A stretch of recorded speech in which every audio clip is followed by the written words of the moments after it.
you get approached by one person or two people, and there's a couple people standing close by, you don't know what's going on. Yeah. You got to decipher all that. So I think that the inoculation comes from, you know, getting into good training that's going to put you in situations like that, and just starting to be able to get your bearings and have that comfort level of decision making process, and understanding that I've got options, and as long as I keep my space open or my options open, then I can be okay. And that's getting there is the problem, obviously, but practicing is the only way to know. It's the only way you're going to get there. And it's unfortunately hard to find training that puts you through those kind of things, because usually it's like what you talk about. They're either one extreme or the other, you know.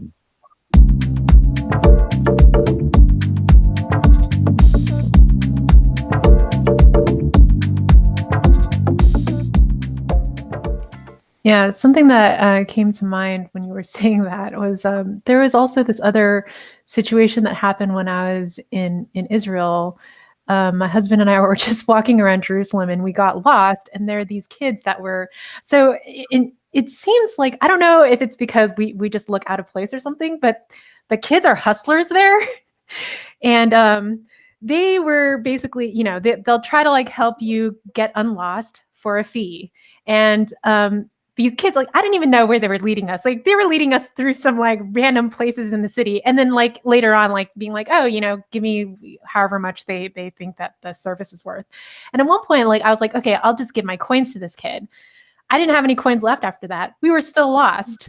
So then these other kids came, and they're like, oh, they led us down this other path. And then it was like this dead end area. And all three of these kids were little kids. They had sticks, and they were like looking really aggressive. Like, you guys have money. And I'm just like, okay, I don't know what to think about this right now. Like, these are kids, but they have sticks, and they look like they might be able to wield them. I'm not sure what to do right now. But so my question as I'm thinking about this is like, where do you start this training scenario exactly? Like, at what point do you start the simulation? I like to drag it out for a little bit to create a certain level of comfort in the person, in the person being tested, right? Because if I send you into a room full of people, and something happens right away, then you're walking in ready for something to happen, and then it happens. And so there's not a big decision-making process that takes place. It's very quick. So scenario wise, you need to have the ability to like kind of craft it and carry it out a little bit, so that the person gets off of they get off of their toes a little bit, and they're talking, or they get drawn into a conversation or something like that. And then things start to unfold from there, and they have to be aware of it and see it happening and things like that. Like, if you're being led somewhere, understanding if I'm being led somewhere, or if I'm actually, because I have, often I'll use a 18,000 square foot shoot house in one of my facilities that I use. And I'll have a greeter at the door that will walk you down, a 15-yard hallway, and turn and go down another 25-yard hallway. Like, that's a long way to be walking with someone you don't know. Mm-hmm. And then when that person passes you off, and you get there and you're safe, and you're like, oh, that wasn't so bad. So now you come down a little bit, and then you talk to the next person, and they got us, so you come down a little bit, and then boom, something starts to happen.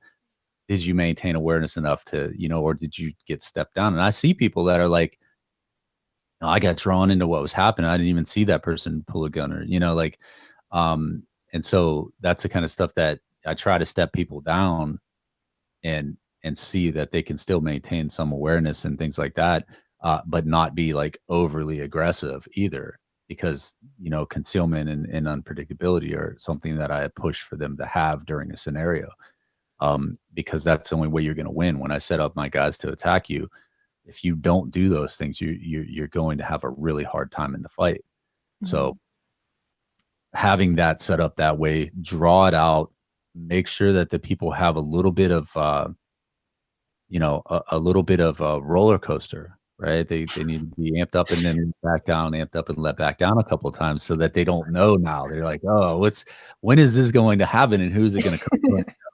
Yeah. They just going amped up, and then you do something that you're only training for the actual fight part. You're not training for that perception and self control and decision making and all that stuff, which is the more important part.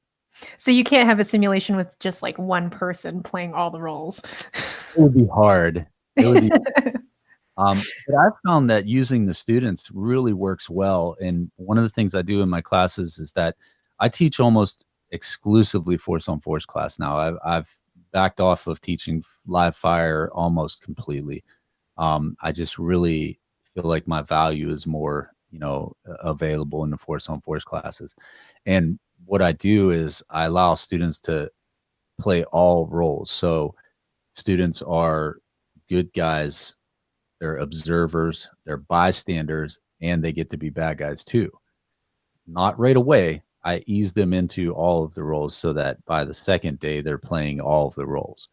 And I find that they do really well.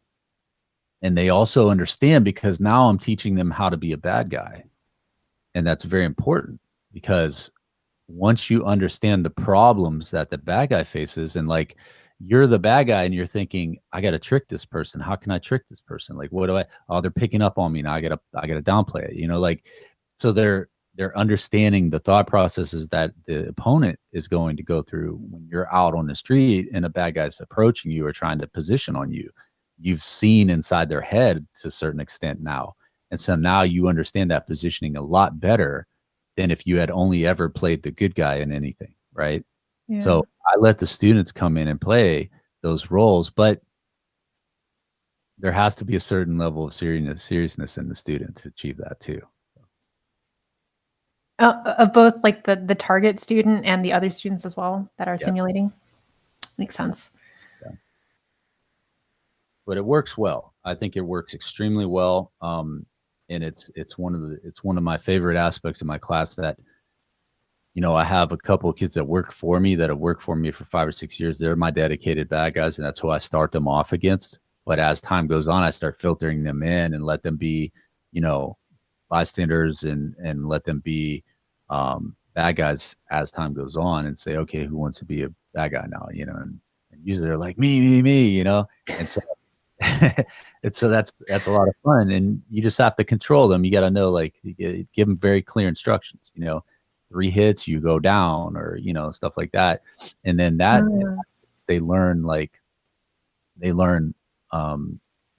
that perspective, and that's very, very, very important. And I also teach them from an experienced viewpoint because I operated in that world of criminal, violent, environments for a long time, and I understand. I have that mindset. I was a participant in that world, so I did things that were very predatory to other human beings in terms of being in a hostile environment, having to keep myself positioned well, both socially and physically, to so that I maintain my own safety. And so understanding those things, I'm instructing them from that experience, right? So that's very difficult for someone who doesn't have that bad guy experience to do that. So I get it. And that's one of the benefits, I think, of coming to, a class with me. But I think that you can achieve it if you watch enough videos or think about enough scenarios that you've been in, that you can see how someone would position, or you have fears about how someone would position on you, or you think about what would be the nightmare scenario, like if somebody could get close to me and they tricked me, and usually it's going to be something based on deception. Yeah, that's be the worst. And so you start learning how to use deception, start learning how to use it in training, and that's really going to give you your best results in mindset preparedness and decision making. So how do you have a ratio of like a lone attacker scenario versus like attackers that come in groups or are working in coordination with each other? Not necessarily like at the same time, but engaging one at a time, or one person engages as a decoy for somebody else to do stuff. Like, yeah, I have a a continuum of complexity, right? And so we start out with one attacker, one simple scenario, and then it builds up, to one attacker with um, complicated environment. So you have multiple people, you don't know who's who, but you're still dealing with one attacker.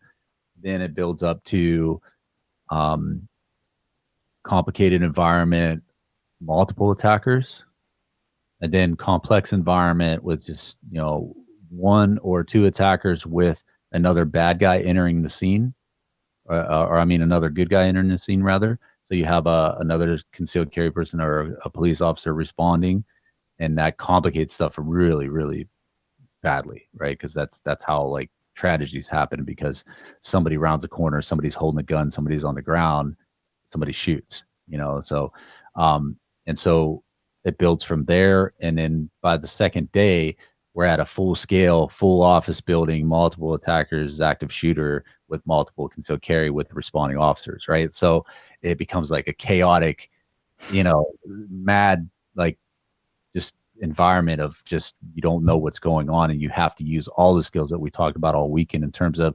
communication, identification, identifying who's coming at you, identifying yourself to people around you, aftermath, communication and situation management, dealing with moving through a structure, angles, angle management, all of those things come into play by the end of the weekend. But those are things you learn like in pieces as we progress. And the first night I'll do like a home defense scenario where I break off from the scenarios of being out in public and take it to the house. And that's where they really learn like space management, angle management, things like that. And then we'll move back into scenario training the next day. And it's really fun to watch how people progress, but you have to move it progressively. You can't just throw it all at them at once. So single attacker, simple, you know, I'm buying a PlayStation off of Craigslist and I'm meeting a guy outside of it. Yeah. Like simple one person, like predictable stuff you start with. And then like it gets more complex and more deception and more concealment and more, chaotic environment, distraction and things like that get thrown into it as we go. Man, that's awesome. But no, I think I got all of my questions answered, and I really appreciate your time and coming on this call, both of you guys. Yeah, that was really super. Thank you so much for joining. Yeah, no problem. It was fun. It's, anytime you want to do something like that, just let me know. I'll talk about it anytime. Are you still training right now? I don't know what the situation in Florida is like. Well, no, I'm actually recovering. That's right. Yeah. Been pretty ill, so I'm actually resting right now for probably the rest of the year. And I'll probably be back up and moving in January. I probably won't resume training until May. Okay. So I'm taking some time off and writing. I'm doing some writing and I want to get the first audiobook out and the second book and audiobook out in that time. So by May, I hope to have all 3 of those out.